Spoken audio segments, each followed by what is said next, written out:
عید الاضحیٰ کے موقع پر شہریوں کی صحت، صفائی اور امن و امان کو یقینی بنانے کے لیے ضلع بھر میں دفاع 144 نافذ کرنے کے احکامات جاری کر دیے گئے۔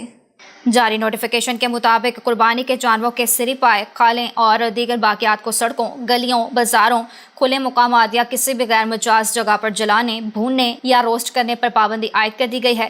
حکم نامے میں کہا گیا ہے کہ اس عمل سے نہ صرف تعفن اور ماحولیاتی آلودگی پیدا ہوتی ہے بلکہ عوامی پریشانی اور امن عامہ میں خلل کا بھی خدشہ رہتا ہے۔ اسی طرح علائش خون اور دیگر قربانی کا فضلہ سیوریج لائنوں، نالیوں، گلیوں، کھلے پلاٹس، نہروں اور دریاؤں پر پھینکنے پر پابندی عائد ہوگی۔